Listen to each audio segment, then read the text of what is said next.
Hello, our dear listeners. I'm Liza Imedashvili, and today I'm going to be your host for the podcast.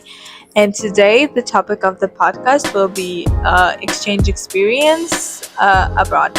My co-host today is Mariam Chikawani, and she will be telling about us about her experience in Slovakia and Italy. Mariam, how are you? Hello, dear listeners. Dear Lizzie, I'm doing fine. What about you? I'm fine also. Thank you so much for participating in this podcast. Okay, Maria, my first question for you would be how did you decide to apply to these exchange experiences and why? After graduation from my bachelor's course in university, I understood that I already had academic knowledge, but I lacked the hands-on experience to really understand what I wanted in the future. So I decided that the best way to understand that was to broaden my perspective, and the best way to do that was to volunteer abroad and gain more experience in multicultural environments. I got to know regarding the opportunity of volunteering with European Solidarity Corps from my friend who has had a very positive experience with them. So eventually I decided to apply. As I know, you participated in multiple exchanges, multiple countries, as I know. Could you say which countries? I participated in an Erasmus exchange, particularly in Slovakia, as a team leader, and also I have experience in volunteering for European Solidarity Corps in Italy twice with the same organization on different occasions. Okay, and what were the difference between these experiences so our listeners could understand? So my first experience was with European Solidarity Corps, which was a 2-month volunteering project. The reason why I decided to choose this duration was because I wanted to choose a comfortable buffer for me to understand how it worked for me, as a short term such as a week would not be sufficient for me to understand the culture, to gain substantial experience, while, for instance, 1 year experience would be pushing too far as a first timer. So I decided to find the comfortable middle ground, which was 2 months, and it really turned out to be perfect for me on both occasions. For the first time, I volunteered during fall, so the experience was very different since we were mainly focused on collecting chestnuts and harvesting grapes and making wine in the traditional Italian style. And during the summer experience, we were more focused on cultural activities and also harvesting the seasonal vegetables. While for Slovakia, I was a team leader for a group of 7 Georgian adolescents, and I was responsible for disseminating project activities, coming up with ideas for different activities for team building, and essentially I was also responsible for the logistical part of this experience. My next question is what experience and skills did you acquire during this time that you wouldn't acquire, for instance, in academic spaces? I think the experience that you acquire in academic spaces is very different from hands-on experience that comes from volunteering. And the most important part for me was experiencing living in a cooperative, multicultural environment, because otherwise I wouldn't have known how this is. In Georgia, for instance, I wouldn't have gotten this experience. And this is very important because you get to interact with people from different nations with different perspectives. You get to acquire a lot of information regarding things that you were not informed about previously.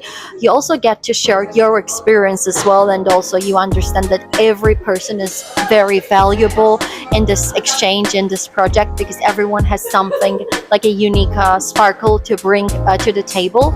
Of course, you will connect with specific people that will be more friendly with you, that you might even become best friends with, but eventually this is all dependent on like a cooperative environment, that everyone is cooperating with each other. For instance, we always disseminated activities and we cooked together. We were in groups, like 2 of us cooked, 2 of us cleaned, or maybe even more in the group, depending on initiation who wanted to help. And every day was full of positive interactions and cooperation, which made living in a completely new and different environment for each of us easier and very pleasant.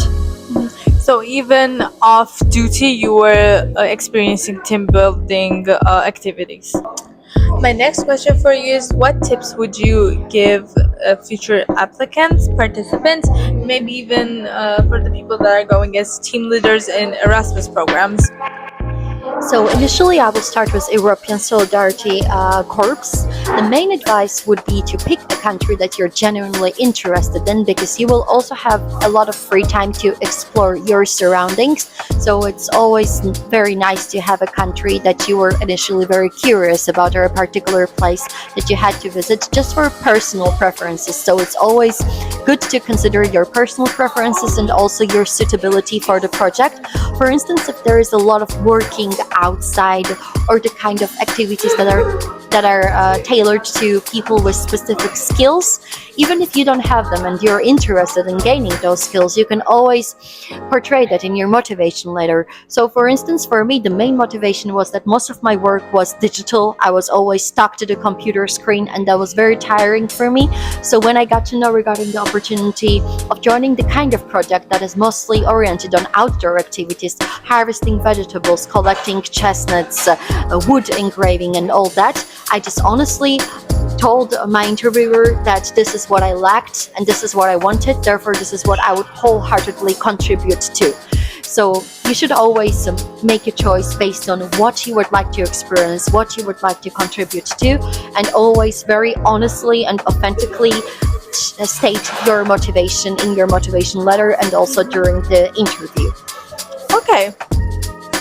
My next question would be, how did you mentally prepare for this experience? Obviously, 2 months is not a short time, so I understand it needs a lot of psychological preparation.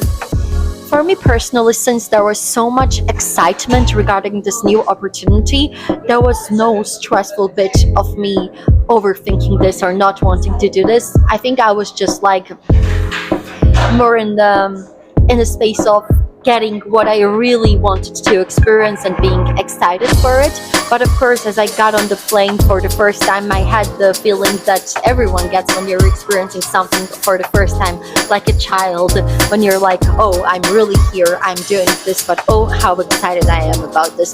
But I think that there are people who might experience like the psychological effects of not Homesickness. being confident about this choice or the homesickness.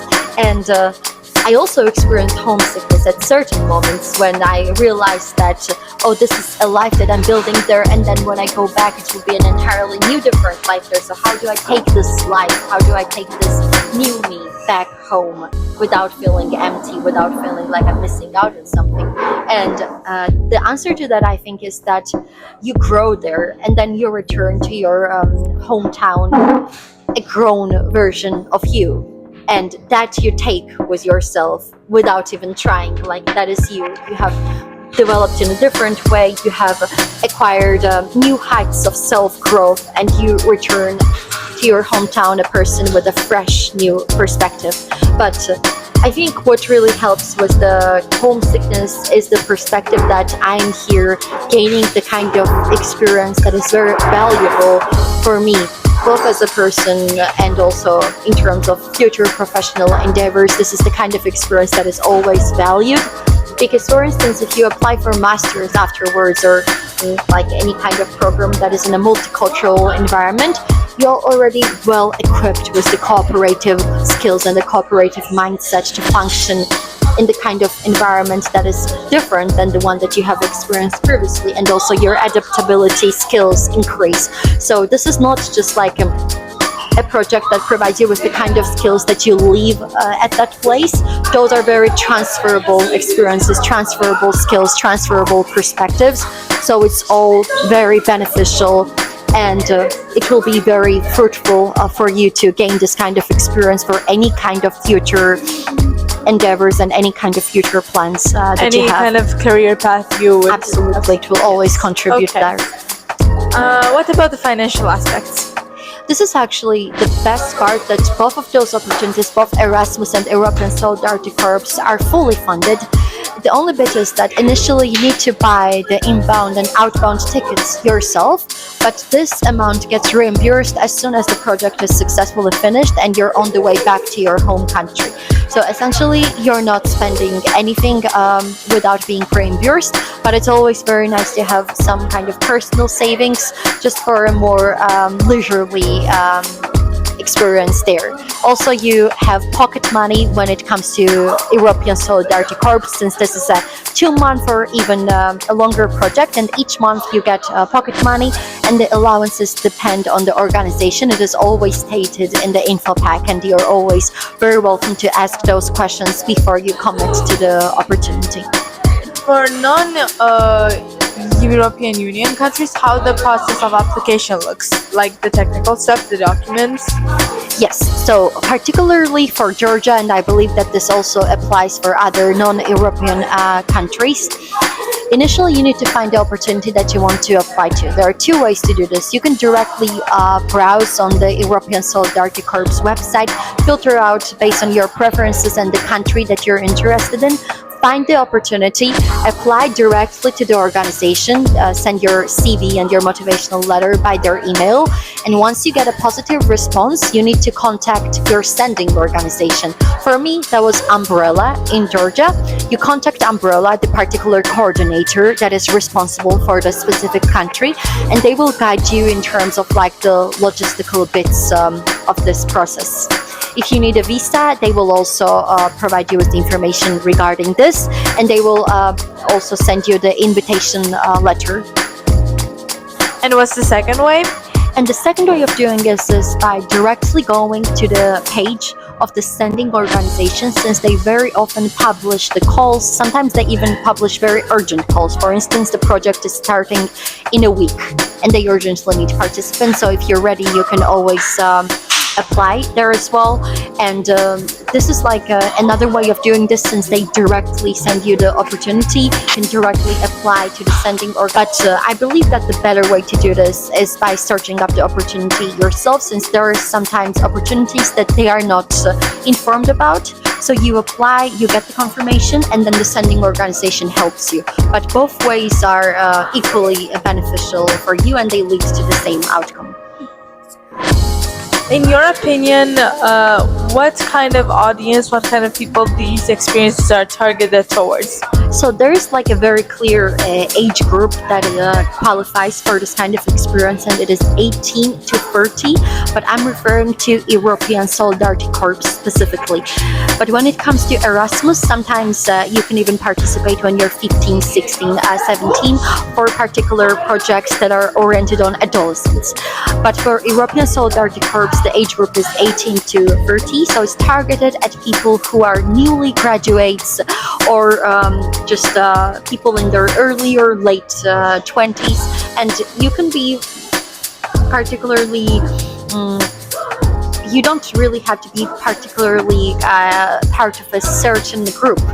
You can be a graduate, you can be working and just wanting to volunteer and gain a different experience. You can be 29 already or 30 and wanting to have a different taste of life from this kind of experience. So it's not really limited, but there is a particular age group that you need to be part of to be qualified for this opportunity.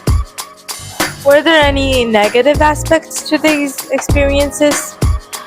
Genuinely not. I think the main challenging part is adaptability.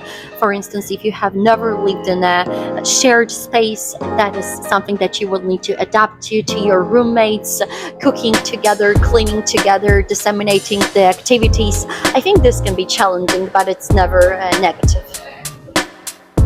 Were there any particular highlights during this experience that you'd like to tell us about? The highlights were the people I met, genuinely. I was very lucky to have an amazing group both of the times, and initially I'm talking about the European Solidarity Corps experience. We had a lot of free time, since essentially the working hours were 9 a.m. till like 2 p.m. or 1 p.m. depending on like the needs of the organization, and the rest of the time we had all to ourselves.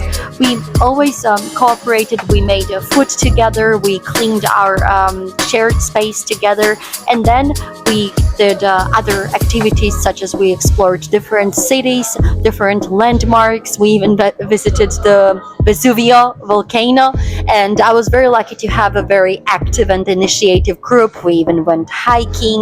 We often went to the sea, and I made many friends there. And the most important bit is that those friendships, they are enduring, and we still communicate with each other, and we even met up after the project, so that is amazing. Yeah, as you told me off camera, you had authentic Italian experience. Could you elaborate more on that? Exactly. So when you're visiting any country or Italy as a tourist, you know that your time there is limited and you're trying to see the main things there. Landmarks, but for us, yes. Exactly. But for us, we embrace the slow living in the village, since especially the organization was situated in Tramonti, which is a small village on top of the Amalfi Coast, so the mountainous region. So kind of a rural area. Exactly, a rural area. So the life there was slow and pleasant, extremely pleasant for us. We got to see the authentic way of making Italian pizza, like the oven and the pizza. We even participated in making the dough. We attended several musical performances, different festivals such as the Chestnut Festival. So we really got to feel and experience the things that locals do. The next question for you is, are you planning to volunteer again? And if so, what countries or what particular projects? As I know, for Georgians, we have 12 months in terms of volunteering time frame for European Solidarity Corps. I have volunteered twice on 2-month projects, so I have 8 months of volunteering left to do. I can either split this into small volunteering projects, such as 4 projects each 2 months, or do one full, which will be more than 3 months. So, for instance, 8-month project. So I would say I would actually love to go back to Italy again, maybe on a different project, depending on like the availability and my suitability for the requirements of the organization, or maybe Spain, since I believe that the most fun experiences come from the Mediterranean countries. I've been when in it comes to the Barcelona, as you know, solidarity as a tourist, and I can't imagine how exciting and interesting it'd be to live there as a local, probably. Absolutely. So I think there are so many opportunities to volunteer in Spain as well, from the European Solidarity Corps. I encountered one particularly in Malaga, and I think that it's a great opportunity, and I will definitely prioritize those 2 countries as I enjoy life there the most. And I have never been to Spain, so that's also very interesting for me. As you have stated before, these experiences are particularly academical, but I wanted to ask, did these experiences somehow affect your vision on your career path? First of all, it affects your employability and also your profile for any kind of applications, for instance, for bachelor's, master's, since it showcases that you have lived in a multicultural environment and you have gained the kind of skills that you require to live in a cooperative environment.